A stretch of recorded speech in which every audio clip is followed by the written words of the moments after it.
അതാണ് എന്റെ ജീവിതത്തിൽ ഞാൻ എടുത്ത തീരുമാനത്തിൽ ഏറ്റവും പാളിപ്പോയൊരു തീരുമാനം. സാബു ജേക്കബ് എന്നെ ചതിച്ചതുകൊണ്ടാണ്. ഞാൻ വിഡ്ഢിയാണെന്നാണോ നിങ്ങളുടെ വിചാരം? ഞാൻ ആ സമയത്ത് തന്നെ ഞാൻ അദ്ദേഹത്തിന് മെസ്സേജ് അയച്ചു. എനിക്കൊരു വലിയ തെറ്റ് പറ്റിയെന്ന് പൊതുസമൂഹത്തോട് പറഞ്ഞുകൊണ്ട് ഞാൻ ഈ തെറ്റ് അവസാനിപ്പിക്കും എന്ന് പറഞ്ഞ് എനിക്ക് എൻ്റെ അച്ഛൻ അന്ന് മുതൽ എൻ്റെ അടുത്ത് മിണ്ടിയിട്ടില്ല. അച്ഛൻ ഭയങ്കര കോൺഗ്രസ്സുകാരനാണ്. എൻ്റെ പല സുഹൃത്തുക്കളും ഞാനുമായിട്ടാകുന്നു.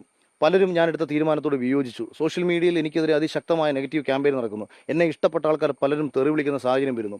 ഇതേ സമയം തന്നെ ഇവിടുത്തെ രാജ്യവിരുദ്ധ ശക്തികൾ, ഈ രാജ്യം നശിക്കണമെന്ന് ആഗ്രഹിക്കുന്നവർ, ഈ രാജ്യത്ത് വിഘടനവാദം ഉണ്ടാകണമെന്നും ഈ രാജ്യത്ത് കലാപം ഉണ്ടാകണമെന്നും ഈ രാജ്യത്തെ ജനങ്ങൾ അങ്ങോട്ടും ഇങ്ങോട്ടും തമ്മിൽ തല്ലി മരിക്കണമെന്നും ഈ രാജ്യത്തിന്റെ വളർച്ച തടയണമെന്നും ആഗ്രഹിക്കുന്ന വല്ലാത്ത ജാതി തന്നെയാണ് അഖിൽമാരാർ. എന്താ അല്ലേ? അതായത് അഖിൽമാരാർ പാർട്ടി വിട്ടിട്ടുണ്ട്.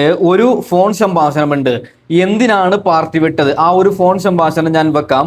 അതിനുശേഷം അഖിൽമാരാരുടെ ആദ്യ പ്രതികരണം വന്നിട്ടുണ്ട്. എന്തിനാണ് പാർട്ടി വിട്ടത് എന്ന് പറഞ്ഞിട്ട് അതും ഞാൻ സൈഡിൽ വെച്ച് തരാം. പിന്നീട് ഇന്നലെ അഖിൽമാരാർ കോൺഗ്രസിനെ തള്ളിപ്പറഞ്ഞത്, ഇന്നലെ അഖിൽമാരാർ CPM തള്ളിപ്പറഞ്ഞത് അതും വെച്ച് തരാം. അതായത് ഇന്നലെ രാവിലെ പറഞ്ഞ മനുഷ്യന് ഇന്ന് എന്ത് പറ്റിയത്? വല്ലാത്ത അവസ്ഥ തന്നെയാണ് എൻ്റെ പൊന്നുമാരാറെ. ഓക്കെ, നമുക്ക് വിഷയത്തിലേക്ക് കടക്കാം. എല്ലാവരും ഒന്ന് ലൈക്ക് ചെയ്യണം. ഓക്കെ, അഖിൽമാരാരുടെ ഈ ഒരു ക്യാരക്ടർ ഇഷ്ടമില്ലാത്ത എല്ലാവരും ഒന്ന് ലൈക്ക് ചെയ്യണം, ഒന്ന് സബ്സ്ക്രൈബും കൂടി ചെയ്തേക്കണേ. ഓക്കെ, നമുക്ക് ഒന്നൊന്നായിട്ട് കേൾക്കാം. ഈ സ്വതന്ത്രനായി മത്സരിക്കാൻ ഞാൻ നിൽക്കുന്നു എന്ന് പറയുമ്പോഴത്തേക്ക് ഇതേ സ്വതന്ത്രന്റെ സ്വാതന്ത്ര്യത്തോടു കൂടി തന്നെ മത്സരിക്കാൻ പറ്റുന്ന ഒരു ഇടമാണ് 2020 ഉള്ളത് എന്ന് പറഞ്ഞുകൊണ്ട് കൊട്ടാരക്കര സീറ്റ്. അപ്പൊ ഇത് PG കൃത്യമായിട്ട് മനസ്സിലാക്കണം. കൊട്ടാരക്കരയിൽ 40,000-ഓളം വോട്ട് യഥാർത്ഥത്തിൽ BJPക്ക് 2 പഞ്ചായത്ത് തെരഞ്ഞെടുപ്പിലും കിട്ടിയതാണ്. പക്ഷെ നിയമസഭയിൽ അവർക്കത് നിലനിർത്താൻ കഴിയാതെ പലപ്പോഴും പോയിട്ടുണ്ടെങ്കിലും എനിക്ക് അവിടെ വളരെ വ്യക്തമായ ബന്ധം ഒരേ സമയം തന്നെ പല രാഷ്ട്രീയ പാർട്ടി നേതാക്കന്മാരും വ്യക്തികളുമായിട്ടുള്ള, ഞാൻ ഒരുപാട് വർഷങ്ങളായിട്ട് അവിടെ രാഷ്ട്രീയ പ്രവർത്തനം നടത്തിയിട്ടുള്ള ഒരാൾ കൂടിയാണ്. അപ്പൊ ഞാൻ മനസ്സിൽ കണ്ടത് BJP വോട്ട് കൂടാതെ ഒരു വ്യക്തി എന്ന നിലയിൽ എനിക്ക് പിടിക്കാൻ കഴിയാവുന്ന വോട്ടുകൾ കൊടിക്കുന്നിൽ സുരേഷുമായിട്ട് പ്രാദേശികമായിട്ട് പല പ്രദേശങ്ങളിൽ നടക്കുന്ന കോൺഗ്രസിന്റെ വിള്ളലുകളിൽ നിന്ന് എടുക്കാൻ പറ്റുന്ന വോട്ടുകൾ. അപ്പൊ അങ്ങനെ ഒരു വലിയ സാധ്യത മുന്നിൽ കണ്ടുകൊണ്ടാണ് ഞാൻ 2020 പോകാൻ വേണ്ടി ഇവരോട് പറയുന്നത്. അതാണ് എന്റെ ജീവിതത്തിൽ ഞാൻ എടുത്ത തീരുമാനത്തിൽ ഏറ്റവും പാളിപ്പോയൊരു തീരുമാനമായി പിന്നീട് മാറുന്നത്. എന്റെ കുഴപ്പം കൊണ്ടായിരുന്നില്ല, സാബു ജേക്കബ് എന്നെ ചതിച്ചതുകൊണ്ടാണ്.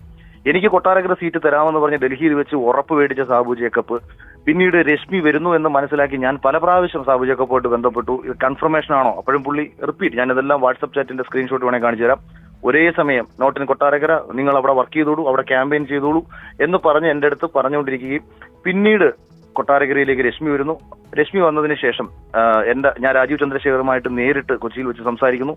അദ്ദേഹം എന്നോട് പറഞ്ഞത് പുള്ളി മറന്നുപോയി എന്നാണ്.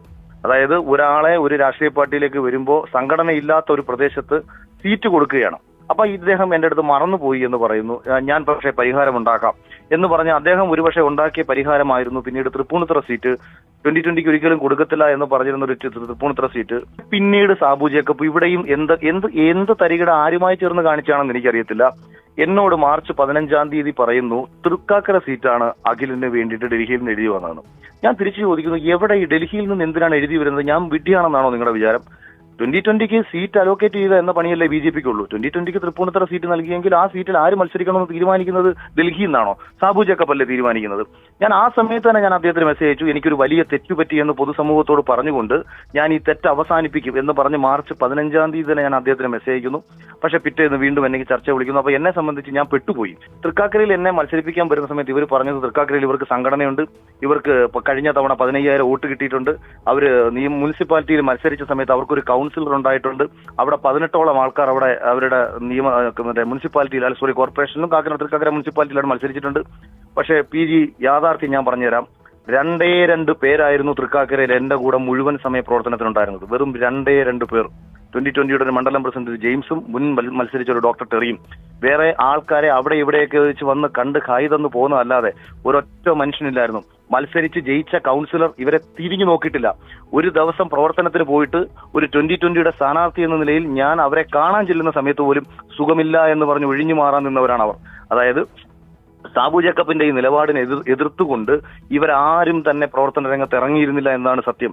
അതുകൊണ്ട് തന്നെ ഈ വോട്ടുകളെല്ലാം ഇന്നലകളിൽ നിഷ്പക്ഷമായിട്ട് ചിന്തിച്ച ഒരു ജനത 2020 കൊടുത്ത വോട്ടുകളെല്ലാം തന്നെ 2020 നിന്നും തൃക്കാക്കരയിൽ അകന്നുപോയി എന്ന് മത്സരം തുടങ്ങി. എന്താല്ലേ, വല്ലാത്ത അവസ്ഥ തന്നെയാണ്. ഓക്കെ, അഖിൽമാരാരുടെ ആദ്യ പ്രതികരണം വരുന്നുണ്ട്, അത് ഞാൻ വെച്ചു തരാം. അതിനുശേഷം ഇന്നലെ അഖിൽമാരാർ പറഞ്ഞത് നമുക്ക് ചർച്ച ചെയ്യണം. ഇന്നാണ് പാർട്ടി മാറിയത്. ഇന്നലെ രാവിലെ പറഞ്ഞതും നമുക്കൊന്ന് ചർച്ച ചെയ്യാനുണ്ട്. ഇപ്പോൾ ആദ്യ പ്രതികരണം വന്നിട്ടുണ്ട്, അത് ജസ്റ്റ് ഒന്ന് കേൾക്കാം. ജേക്കബ് എനിക്ക് നൽകിയ ഓഫറും ഡൽഹിയിൽ വെച്ച് ഫെബ്രുവരി 11 ഡൽഹിയിലാണ് ഞാനെന്നും ഉറപ്പ് നൽകിയെങ്കിൽ മാത്രമേ കൊട്ടാരക്കര സീറ്റ് ഞങ്ങൾ മേടിക്കത്തുള്ളൂ. അഖിൽ 2020 വന്നെങ്കിൽ മാത്രമേ കൊട്ടാരക്കര സീറ്റ് മേടിക്കൂ. കാര്യം കൊട്ടാരക്കരയിൽ അവർക്ക് ആളില്ല. കൊട്ടാരക്കരയിൽ നല്ല ഒരിടത്ത് അവർക്ക് ആളില്ല എന്നുള്ളത് പിന്നീട് ഞാൻ തൃക്കാക്കര വന്നപ്പോൾ എനിക്ക് മനസ്സിലായി. അപ്പോൾ എനിക്ക് ഈ സീറ്റ് ഉറപ്പ് പറയുന്നു. ഫെബ്രുവരി 15-നാണോ ശിവരാത്രി നോക്കണം, 15-ഓ 16-ഓ ആണ്. ഞാൻ തലേ ദിവസം എൻ്റെ നാട്ടിൽ ശിവരാത്രി ഉത്സവമാണ്. തലേന്ന് ഞാൻ പോകുമ്പോൾ തന്നെ ഇദ്ദേഹം പറയുന്നത് ക്യാമ്പയിൻ സ്റ്റാർട്ട് ചെയ്തോളൂ എന്നാണ് പറയുന്നത്. ശിവരാത്രിയുടെ വന്നതിന് ശേഷം ഞാൻ പറയുന്നു ഐ സ്റ്റാർട്ടഡ് മൈ ക്യാമ്പയിൻ എന്ന് ഞാൻ പറയുന്നു. അതിനുശേഷം രശ്മി BJP-യിലേക്ക് വരാൻ പോകുന്നു എന്നൊരു തീരുമാനം ഞാൻ അറിയുന്നു. അപ്പോൾ ഞാൻ ഇദ്ദേഹത്തോട് സംസാരിച്ചു, രശ്മി ഇങ്ങനെ വരുന്നുണ്ട്, നമുക്ക് എന്തെങ്കിലും പ്രശ്നം ഉണ്ടാകുമോ? ഏയ്, ഞാൻ രാഷ്ട്രീയക്കാരനൊന്നുമല്ല, എനിക്ക് പറഞ്ഞ ഒരൊറ്റ വാക്കേ ഉള്ളൂ, ഞാൻ രാഷ്ട്രീയക്കാരെ കണക്ക് 10 അഭിപ്രായം പറയുന്ന ഒരാളല്ല. അഖിൽ അങ്ങനെ കൂടെ എന്നെ വിളിച്ചിട്ട് കൊട്ടാരക്കര സീറ്റ് കിട്ടുമോ എന്ന് ചോദിക്കേണ്ട കാര്യമൊന്നുമില്ല, ഞാൻ പറഞ്ഞാൽ അത് പറഞ്ഞതാണ്. ഓക്കെ, അങ്ങനെ സംസാരിച്ച് മനസ്സിലായി. ഞാൻ പിന്നീട് ഫെബ്രുവരി 19-നോ മറ്റോ ഞാൻ വീണ്ടും ഇദ്ദേഹത്തെ നേരിട്ട് കാണുന്നു. നേരിട്ട് കണ്ട സമയത്ത് ഓഫീസിൽ നിന്ന് ഞാൻ പറയുന്നു ഇങ്ങനെ ഒരു സാധ്യതയുണ്ട്. അപ്പം കാരണം പുള്ളിക്ക് അടിസ്ഥാന രാഷ്ട്രീയത്തെക്കുറിച്ച് യാതൊരു ബോധവുമില്ല. ഞാൻ പറയുന്നു ഒരാൾ നിയമസഭയിൽ കോൺഗ്രസ് വിട്ട്, നിയമസഭയിൽ മത്സരിച്ച ഒരാൾ കോൺഗ്രസ് വിട്ട് BJP-യിലേക്ക് വന്നാൽ സ്വാഭാവികമായും BJP-ക്ക് അവർക്ക് സീറ്റ് കൊടുക്കണം. അപ്പോൾ സാറി പറയുന്ന ഉറപ്പാണോ? കൊട്ടാരക്കരയിൽ ഇല്ല എന്നുണ്ടെന്നുണ്ടെങ്കിൽ ഞാൻ മാറി എന്നോളാം, പ്രശ്നമില്ല. വെറുതെ എനിക്ക് എൻ്റെ അച്ഛൻ അന്ന് മുതൽ എൻ്റെ അടുത്ത് മിണ്ടിയിട്ടില്ല. ചമയക്കര കോൺഗ്രസ്സുകാരനാണ്. എൻ്റെ പല സുഹൃത്തുക്കളും ഞാനുമായിട്ടാകുന്നു. പലരും ഞാനെടുത്ത തീരുമാനത്തോട് വിയോജിച്ചു. സോഷ്യൽ മീഡിയയിൽ എനിക്കെതിരെ അതിശക്തമായ നെഗറ്റീവ് ക്യാമ്പയിൻ നടക്കുന്നു. എന്നെ ഇഷ്ടപ്പെട്ട ആൾക്കാർ പലരും തെറി വിളിക്കുന്ന സാഹചര്യം വരുന്നു. ഞാൻ ഒരു മതേതര മൂല്യത്തോടു കൂടി നിലനിൽക്കണമെന്ന് ആഗ്രഹിച്ചത് കൊണ്ടാണ് ഞാൻ യഥാർത്ഥത്തിൽ 2020-യിലേക്ക് പോകുന്നത് തന്നെ. കാര്യം എനിക്ക് ഇപ്പം BJP-യുടെ വികസന രാഷ്ട്രീയത്തോട് ഞാൻ ഭയങ്കര യോജിപ്പാണ്. പക്ഷേ BJP-യുടെ ഏതെങ്കിലും ഒരു വ്യക്തി പറയുന്ന വർഗീയതയ്ക്ക് ഒരിക്കലും ഞാൻ കൂട്ടുപിടിക്കത്തില്ല, അതിനെ ഞാൻ പിന്തുണ സംസാരിക്കുന്നതുമില്ല. അതുകൊണ്ട് തന്നെയാണ് 2020 നിൽക്കാം എന്നുള്ള എൻ്റെ തീരുമാനം വരുന്നത്. പക്ഷേ ഇതിനെ തുടർന്ന് എനിക്ക് വരുന്ന സൈബർ അറ്റാക്ക് കാര്യങ്ങളെല്ലാം ഇദ്ദേഹത്തിന് അറിയാം. ഓക്കെ, ബാക്കി വെച്ച് തരാം. മാരാരോടൊരു കാര്യം പറയാം. പൊന്നു മാരാരെ, നിങ്ങൾക്ക് കോൺഗ്രസും വേണ്ട, CPM വേണ്ട, BJP-യും ഒന്നും വേണ്ട. നിങ്ങളെപ്പോലുള്ള, അതായത് അഖിൽ മാരാരൊക്കെ ഞാൻ എന്ത് റെസ്പെക്റ്റ് ആയിരുന്നു. അഖിൽ മാരാർ എന്ത് വീഡിയോ ഇട്ടാലും പോയി കാണുന്ന ഒരാളായിരുന്നു. പക്ഷേ ഇങ്ങേർക്ക് ഈ അടുത്തിട്ട് എന്ത് സംഭവിച്ചു എന്ന് ദൈവം തമ്പുരാനും ഇങ്ങേർക്ക് മാത്രം അറിയും. ഓക്കെ, അപ്പോൾ മാരാരോട് പറയാനുള്ളത് കഴിഞ്ഞത് കഴിഞ്ഞ്. ഇപ്പൊ എന്തോ രാഷ്ട്രീയ പാർട്ടി ഒന്നും ഇല്ലല്ലോ. ഇനി നിങ്ങളുടെ അഭിപ്രായം നിങ്ങൾ പറയുക. നിങ്ങളെപ്പോലുള്ളവർക്കൊരു പാർട്ടി വേണ്ട എന്നാണ് എൻ്റെ പേഴ്സണൽ അഭിപ്രായം. കാരണം നല്ല മനുഷ്യനാണ് ഇദ്ദേഹം, അതുകൊണ്ടാണ് പറയുന്നത്. ഇടയ്ക്കൊരിക്കൽ ചാണകമായി അതിനെ മാത്രം. ബാക്കിയും കൂടി കേൾക്കാം. അപ്പോഴും ഞാൻ ചിന്തിക്കുന്നത് ഇതിനെല്ലാം മറുപടി കൊട്ടാരക്കര വഴി കൊടുക്കണം. ഇങ്ങനെ ഇരിക്കുന്ന എനിക്ക് കൊട്ടാരക്കരയിൽ സീറ്റില്ല എന്ന് ഞാൻ അറിയുന്ന ഫെബ്രുവരി 25-ാം തീയതിയാണ്. രാജീവ് ചന്ദ്രശേഖരനെ അതിനുശേഷം ഞാൻ നേരിട്ട് കാണുന്നു. അതായത് അദ്ദേഹം എറണാകുളത്ത് വരുന്ന സമയത്ത് അദ്ദേഹവുമായി നേരിട്ട് സംസാരിക്കുന്നു. അപ്പോൾ അദ്ദേഹം പറഞ്ഞത് അത് ഞാൻ മറന്നുപോയി എന്നാണ്. അതായത് ഒരാളെ ഒരു രാഷ്ട്രീയ പാർട്ടിയിൽ നിന്ന് കൊണ്ടുവന്ന് സീറ്റ് കൊടുത്തു എന്ന കാര്യം അദ്ദേഹം മറന്നുപോയി എന്ന് അദ്ദേഹം പറയുന്നു. ഓക്കെ, അഖിൽ മാരാർ ഇങ്ങനെയാണ് പറയുന്നത്. ഇന്നാണ് പാർട്ടി വിട്ടത്. എന്നാൽ ഇന്നലെ രാവിലെ അഖിൽ മാരാർ പറഞ്ഞത് നമുക്ക് ജസ്റ്റ് ഒന്ന് ചർച്ച ചെയ്യണ്ടേ? എന്തായാലും ചെയ്യണം. പ്രിയമുള്ളവരെ നമസ്കാരം.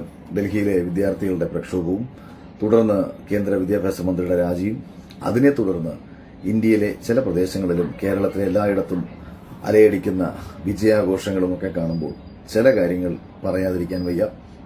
അതിൽ പ്രധാനപ്പെട്ടത്, ഇനി ഞാൻ പറയുന്ന കാര്യങ്ങൾ യാഥാർത്ഥ്യമാണെന്ന് തോന്നിക്കഴിഞ്ഞാൽ മാത്രം അതിനെക്കുറിച്ച് ഒരു നിമിഷം ചിന്തിക്കുക. അതല്ല ഞാൻ പറയുന്നത് തെറ്റാണെന്നുണ്ടെങ്കിലോ അല്ലെങ്കിൽ എൻ്റെ വരികളെയും വാക്കുകളെയും അടർത്തിയെടുത്ത് നിങ്ങൾക്ക് വേണ്ട രീതിയിൽ പ്രയോജനപ്പെടുത്താനാണ് നിങ്ങൾ ആഗ്രഹിക്കുന്നുണ്ടെങ്കിൽ നിങ്ങൾ അത് ചെയ്യുക. പക്ഷേ യാഥാർത്ഥ്യം പറയുന്നതിൽ നിന്നും നമ്മളെ തടയാൻ ആർക്കും കഴിയില്ലല്ലോ എന്നുള്ളതുകൊണ്ട് ചില യാഥാർത്ഥ്യങ്ങൾ നിങ്ങളുടെ മുന്നിലേക്ക് പറയാൻ ഞാൻ ആഗ്രഹിക്കുന്നു. അതിലൊന്നാമത്തത്, നിങ്ങൾ നാളിതുവരെ ആക്ഷേപിച്ച ഇന്ത്യയുടെ ഭരണാധികാരി അദ്ദേഹം ഒരു ഫാസിസ്റ്റ് അല്ല എന്ന യാഥാർത്ഥ്യമെങ്കിലും നിങ്ങൾ തിരിച്ചറിയുമെന്ന് ഞാൻ വിശ്വസിക്കുന്നു. നിങ്ങൾ ഇന്നലെ വരെ അദ്ദേഹത്തെ വിളിച്ചത് ഹിറ്റ്ലർ ആയിരുന്നു, അല്ലെങ്കിൽ ഹിറ്റ്ലറിനെക്കാട്ടി ക്രൂരനായിരുന്നു, നരഭോജി എന്നായിരുന്നു, ജനാധിപത്യ മതേതര മൂല്യം തീരെയില്ലാത്ത മനുഷ്യനെന്നൊക്കെ ആയിരുന്നു നിങ്ങൾ അദ്ദേഹത്തെ വിളിച്ചിരുന്നത് എന്ന് ആലോചിക്കുക.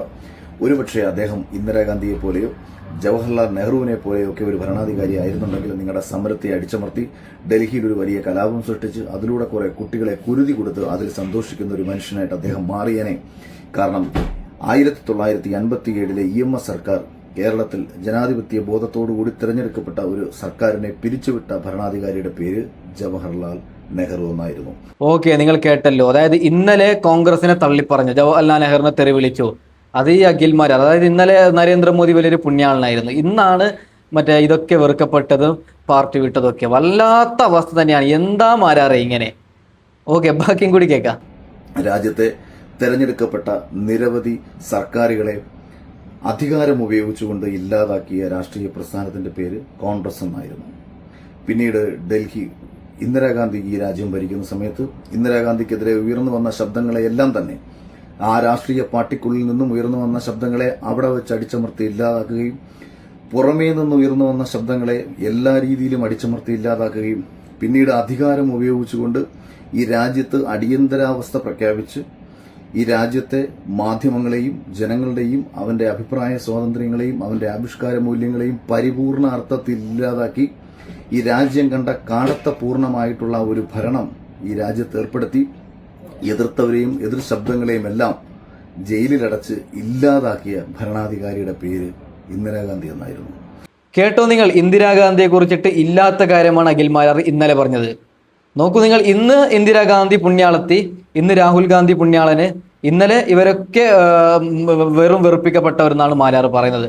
വല്ലാത്ത കഷ്ടം തന്നെയാണ്. ഓക്കെ, മാരാർ ആ ഒരു പാർട്ടി വിട്ടതിൽ ഞാൻ പേഴ്സണലി ഹാപ്പിയാണ്. പക്ഷേ ഇന്നലെ മാരാർ പറഞ്ഞത് നമ്മൾ എന്തായാലും ഇന്ന് ചർച്ച ചെയ്യണം. കാരണം ഒരൊറ്റ ദിവസത്തെ ചില മണിക്കൂറിന്റെ ഡിഫറൻറ്റിലാണ് അങ്ങേരിങ്ങനെ മാറി മറിയുന്നത്. എന്തായാലും അത് പറയണ്ടേ, ബാക്കിയും കൂടി കേൾക്കാം. അപ്പോൾ ഇന്ദിരാഗാന്ധിക്ക് ഇല്ലാത്ത മൂല്യം, ജവഹർലാൽ നെഹ്റുവിനില്ലാത്ത മൂല്യം, രാജീവ് ഗാന്ധിക്കും ഇല്ലാത്ത മൂല്യം. കാര്യം രാജീവ് ഗാന്ധിയും ഇത്തരത്തിൽ തനിക്കെതിരെ ഉയർന്നു വന്ന എല്ലാ ശബ്ദങ്ങളെയും അടിച്ചമർത്തി ഇല്ലാതാക്കാൻ ശ്രമിച്ചിട്ടുള്ള ഒരാളായിരുന്നു. 1989 വി പി സിംഗ് അതുവരെ ഉത്തർപ്രദേശിന്റെ മുഖ്യമന്ത്രിയായിരുന്നു. ഇതേ മുഖ്യമന്ത്രിയായ വി പി സിംഗിനെ ഏത് രീതിയിലാണ് അദ്ദേഹം അടിച്ചമർത്തി ഇല്ലാതാക്കാൻ നോക്കിയതെന്നും പിന്നീട് അദ്ദേഹത്തിന്റെ ഓരോ ചെയ്തികളും അദ്ദേഹത്തിനെതിരെ ഉയർന്നു വന്ന ശബ്ദങ്ങളെ ഏത് രീതിയിൽ ഇല്ലാതാക്കാൻ നോക്കിയതെന്നും നമുക്ക് നിങ്ങൾക്കറിയാം. ആകാശവാണിയിലെ ആ സമയത്തെ കാര്യങ്ങളും ഡീറ്റെയിൽസും ഒക്കെ ഞാൻ അതിനെക്കുറിച്ച് എക്സ്പ്ലെയിൻ ചെയ്യാൻ നിൽക്കുന്നില്ല. പക്ഷേ നിങ്ങൾ ഇന്നലെ വരെ ആക്ഷേപിച്ച നരേന്ദ്രമോദിയുടെ അദ്ദേഹത്തിന്റെ ഈഗോ മാത്രം മതി ഈ രാജ്യത്ത് നിങ്ങൾ ഉയർത്തുന്ന പ്രക്ഷോഭത്തെ അദ്ദേഹത്തിന് കണ്ടില്ല എന്നറിയാൻ. പക്ഷേ ഇങ്ങനൊരു പ്രക്ഷോഭം ഉയർന്നു വരുന്ന സമയത്ത് ആ പ്രക്ഷോഭത്തിന് ഏറ്റവും മാന്യമായ സമീപനം ആദ്യം തന്നെ നമ്മൾ മനസ്സിലാക്കണം. ഡൽഹിയിൽ സമരം ചെയ്യാൻ അനുവാദം ഉണ്ടായിരുന്നില്ല എന്നിട്ട് കൂടിയും അഭിജിത്ത് അമേരിക്കയിൽ നിന്ന് വരുന്ന സമയത്ത് അവിടെ 20 ദിവസവും അഭിജിത്ത് അവിടെ സമരം ചെയ്യുമ്പോൾ ഒരു പോലീസ് ആക്രമണം ഉണ്ടായിട്ടില്ല, ഒരു പ്രക്ഷോഭം ഉണ്ടായിട്ടില്ല, യാതൊരു അനിഷ്ട സംഭവങ്ങളും ഉണ്ടായിട്ടില്ല. ഹേയ്, ഒരു പ്രശ്നവും ഇല്ലായിരുന്നു. ഇപ്പൊ നിങ്ങൾ മാരാരോട് മൈക്ക് കൊടുത്ത് ചോദിക്കുകയാണെങ്കിൽ മാരാർ പറയും പോലീസ് ആക്രമിച്ചു എന്നൊക്കെ. ഇന്നലെ പറഞ്ഞതാണ്. ഇന്നലെ പാർട്ടിയിലായിരുന്നു, BJP-യിലായിരുന്നു, അതായത് 2020-ലായിരുന്നു. ഇന്നല്ല. ഇന്ന് പറഞ്ഞാൽ പറയും നരേന്ദ്രമോദി അങ്ങനെ ഇങ്ങനെ എന്നൊക്കെ. വല്ലാത്ത കഷ്ടം തന്നെയാണ്. അതായത് വെറും 10 മണിക്കൂറിനുള്ളിലാണ് ഇങ്ങനെ മാറിയത്. സോനം വാങ്ചുക്കിനെ അറസ്റ്റ് ചെയ്ത് നീക്കിയതിനു ശേഷം ഡൽഹിയിൽ ആ അറസ്റ്റിനെ തുടർന്ന് സ്വാഭാവികമായും 10-21 ദിവസം നിരാഹാരം അനുഷ്ഠിച്ച ഒരു മനുഷ്യൻ അവിടെ കിടന്ന് മരിക്കാൻ വിട്ടുകൊടുക്കാൻ ഗവൺമെന്റിന് കഴിയില്ല. അതുകൊണ്ട് തന്നെ ഗവൺമെന്റിന് അയാളെ അറസ്റ്റ് ചെയ്ത് ഹോസ്പിറ്റലിലേക്ക് മാറ്റണം. അങ്ങനെ അറസ്റ്റ് ചെയ്ത് ഹോസ്പിറ്റലിലേക്ക് മാറ്റുന്ന ഒരു സ്വാഭാവിക രീതി പോലീസ് എടുത്തപ്പോൾ യാഥാർത്ഥ്യം തിരിച്ചറിഞ്ഞിടാത്ത ഈ രാജ്യത്തെ കുറെ കലാപം ഉണ്ടാക്കണമെന്ന് ആഗ്രഹിക്കുന്ന കുറെ രാജ്യവിരുദ്ധ ശക്തികൾ എല്ലാവരും കൂടെ ചേർന്നിട്ട് ഡൽഹിയിൽ എന്തോ ഫാസിസം നടക്കുന്നു എന്ന് പറഞ്ഞുകൊണ്ട് അനാവശ്യമായി സോഷ്യൽ മീഡിയ വഴി പലവിധ കാര്യങ്ങളും പ്രചരിപ്പിക്കുന്നു. ഇന്ത്യയുടെ പല കോണുകളിൽ നിന്നും പല ആൾക്കാർ അതോടുകൂടി ഡൽഹിയിലേക്ക് ഒഴുകിയെത്തുന്നു. ഡൽഹി പോലെ രാജ്യത്തെ ഏറ്റവും പരമപ്രധാനമായ ഒരു സ്ഥലത്ത് സുരക്ഷ ഉറപ്പാക്കേണ്ടത് ഒരു സർക്കാരിന്റെയും പോലീസിന്റെയും ഭരണകൂടത്തിന്റെയും ഒക്കെ ഉത്തരവാദിത്തമാണെന്നിരിക്കെ സ്വാഭാവികമായിട്ടും പോലീസ് അതിലേക്ക് ഇടപെടുന്നു. ഒരു കലാപം ഉണ്ടാവാതിരിക്കാൻ വേണ്ടിയിട്ട് നടത്തിയ നിയന്ത്രണങ്ങളെയൊക്കെ തന്നെ കലാപമാക്കി മാറ്റാൻ വേണ്ടി പലരും ശ്രമിക്കുന്നു. അവിടെ നടക്കുന്ന ഓരോ ഇൻസിഡന്റുകളെയും കൃത്യമായി കേരളത്തിന്റെയും ലോകത്തിന്റെയും പല കോണുകളിലേക്ക് എത്തിച്ചുകൊണ്ട് ഭരണകൂട വേട്ടയാക്കി ചിത്രീകരിച്ചു പലരും അവിടെ വന്ന് ഈ വിഷയത്തിൽ മുതലെടുക്കാൻ ശ്രമിക്കുന്നു. എന്താ മാരാറെ നിങ്ങൾക്ക് സംഭവിച്ചത്? ഇത് ഇന്നലെ പറഞ്ഞതാണ്. വീണ്ടും വീണ്ടും എടുത്തു പറഞ്ഞ അദ്ദേഹത്തിന്റെ നിലപാടിനെയാണ് ഞാൻ ചോദ്യം ചെയ്യുന്നത്. അതായത് ഒരു 3 ദിവസം ഒന്നും പറയാതെ ഞാൻ പാർട്ടി വിട്ടു എന്ന് പറഞ്ഞാൽ ഓക്കെ. അതായത് ഇന്നലെ രാവിലെ രാഹുൽ ഗാന്ധിനൊക്കെ വിമർശിച്ച ഇങ്ങേര്, അവിടെ സമരം ചെയ്യുന്നവരൊക്കെ വിമർശിച്ച ഇങ്ങേര് ഇന്ന് പറയുകയാണ് അതൊക്കെ ശരിയാണ്, ഞാൻ ഈ ഒരു നശിച്ച പാർട്ടിയിൽ നിന്ന് പോകുന്നു എന്ന് പറയുകയാണ്. നിലപാടിന്റെ രാജകുമാരൻ. ബാക്കിയും കൂടി കേൾക്കാം.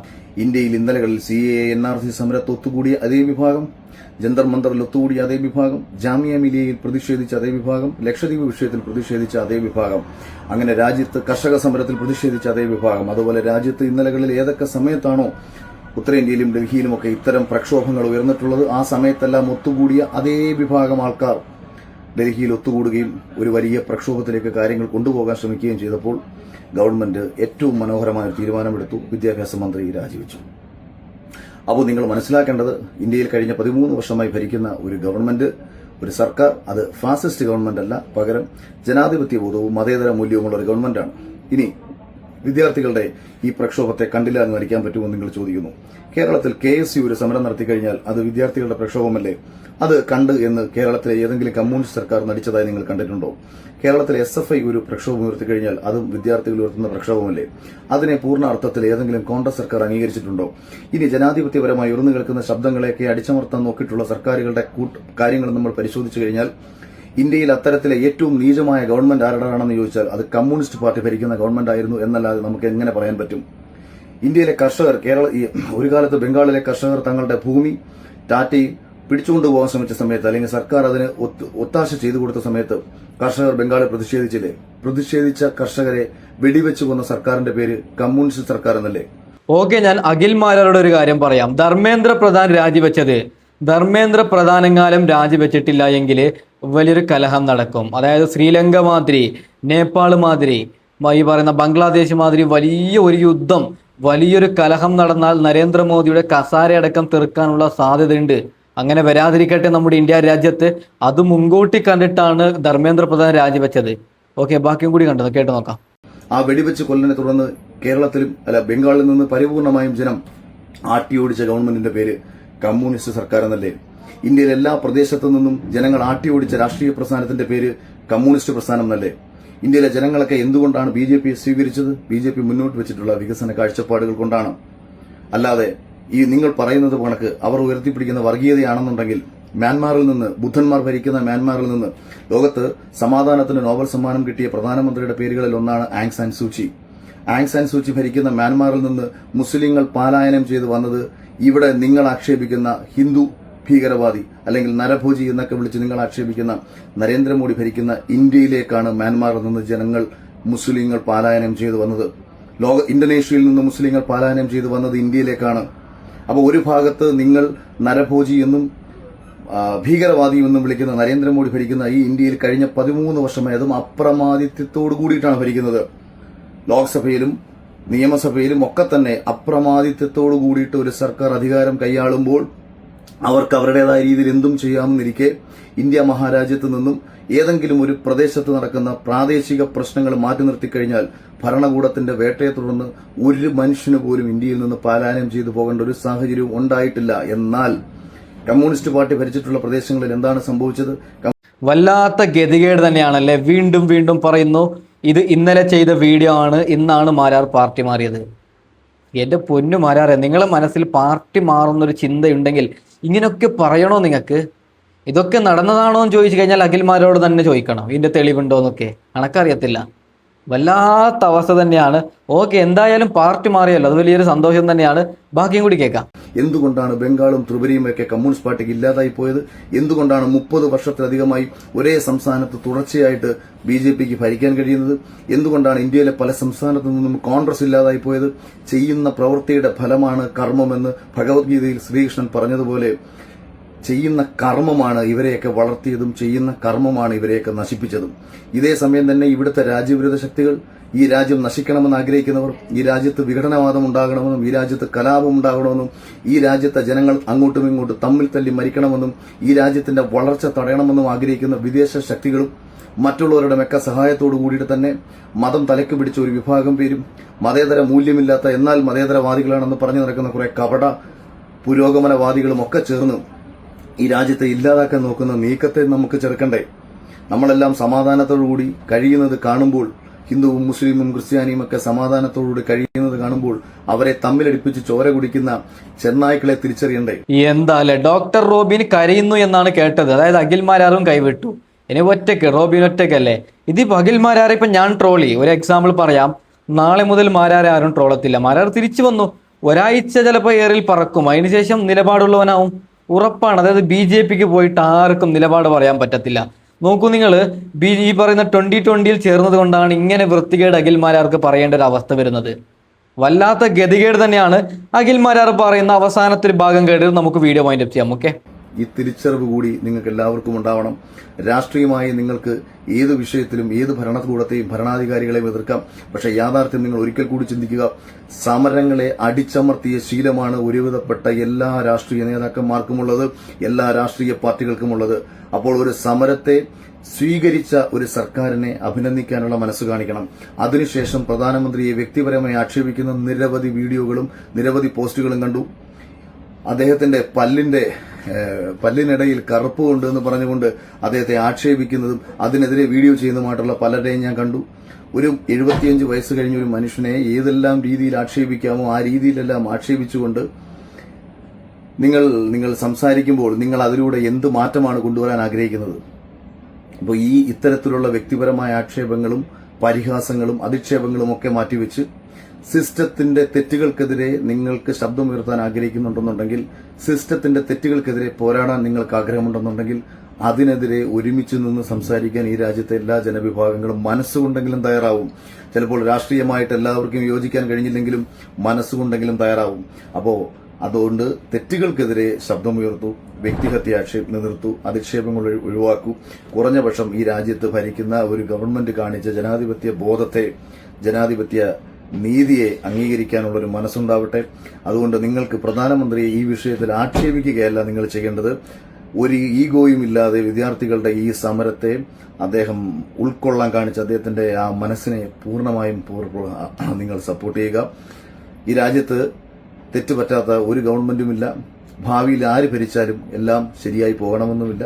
സ്വാഭാവികമായിട്ടും അതിനെ ഉൾക്കൊണ്ട് പ്രതിപക്ഷം ക്രിയാത്മകമായി ഇടപെടട്ടെ. പ്രതിപക്ഷത്തിന്റെ ധർമ്മം രാഷ്ട്രീയ പാർട്ടികൾക്ക് മാത്രമല്ല, നമുക്ക് ഓരോരുത്തർക്കും നിർവഹിക്കാൻ പറ്റുന്നതാണ്, നിങ്ങൾക്ക് ഓരോരുത്തർക്കും നിർവഹിക്കാൻ പറ്റുന്നതാണ്. അത് നിങ്ങൾ കഴിയുന്ന പ്ലാറ്റ്ഫോമിൽ ചെയ്യുക. ആക്ഷേപങ്ങളും പരിഹാസങ്ങളും ഒഴിവാക്കുക. Thank you. ഓക്കെ, അപ്പോൾ ഞാൻ തൽക്കാലം നിർത്തുകയാണ്. അഖിൽ മാരാരോട് പറയാനുള്ളത്, ഇനിയെങ്കിലും ഒരാഴ്ച അടങ്ങിയിരുന്നിട്ട് മാരാറെ നിലപാട് പറയണം. ഒരാഴ്ചയെങ്കിലും മിണ്ടാതിരുന്നിട്ട് ഇപ്പോൾ ഉള്ള നിലപാടിൽ ഉറച്ചു നിൽക്കൂ എന്ന് പറഞ്ഞിട്ട് ഞാൻ തൽക്കാലം മൈൻഡപ്പ് ചെയ്യാൻ അടുത്ത വീഡിയോ വരാം. Okay, by.